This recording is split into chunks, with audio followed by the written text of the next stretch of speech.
and welcome to No Recipe Required. So tonight I've got a orzo pasta dish for you. Now orzo, if you haven't seen it before, it's the little tiny grains of pasta. It actually looks a lot like rice, but it is pasta, believe it or not. And it's really good for for pasta salad, certainly cold pasta dishes.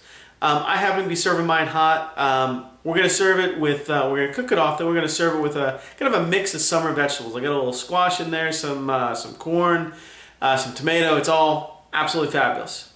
Let's go ahead and get started. Okay, let's go ahead and start making our orzo pasta.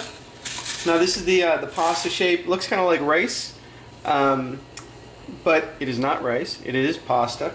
And it makes a lot of great dishes, obviously. We're going to do it with some summer vegetables. And I'm serving mine with a little bit of fish. I think for 2 people, I'm going to add a little bit more.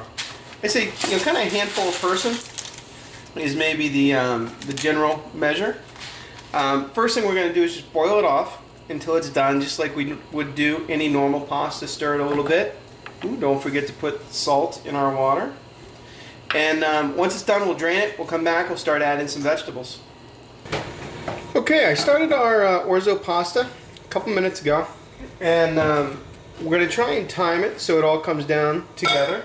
But if it doesn't work, it doesn't work. We'll figure it out. I've got a little bit of olive oil in a non-stick pan here, which I like using for orzo. I don't really know why. Heat it up, get a little bit of olive oil in there. I've got some squash that I diced up. I've got some red bell pepper. I've got a shallot. And I've got 2 cloves of garlic. We're just going to add all those to the pan, along with a good pinch of salt and a couple grinds of pepper. I'm just going to soften these over medium heat for probably 5 minutes or so. Let the onions become a little softer, the flavors mingle a little bit, and we'll come back. We'll start adding the pasta in. Okay, my onion, pepper, squash has softened up a little bit. I've got some sun-dried tomatoes here, just jarred sun-dried tomatoes. You can use homemade, no problem.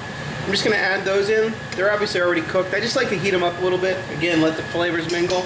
We got maybe 3 or 4 minutes left on our pasta, and then we'll put it together. Okay, so our pasta is cooked. You can see I've got it here, drained out in my nice little pink strainer. We're going to add that pasta to our vegetables, and then give it a nice toss. I like to turn the heat up now, so it helps burn off a little bit of that water. We got to season our pasta. We've seasoned our vegetables, but not our pasta. A little bit of salt, a little bit of pepper, and I like to add a touch more olive oil.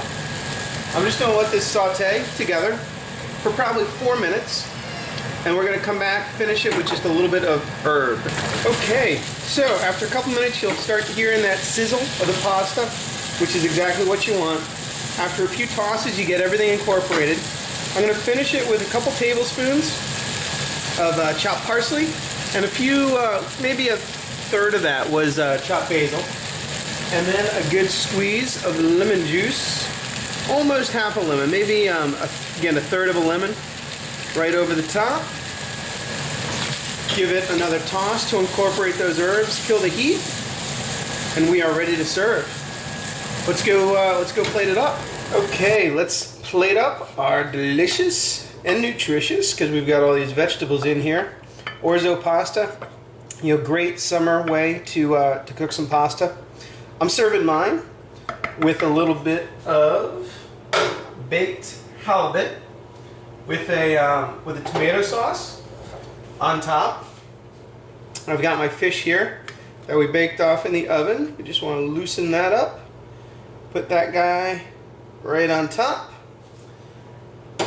And there you go. Beautiful orzo rice or orzo pasta with vegetables. I'll see you next time on No Recipe Required.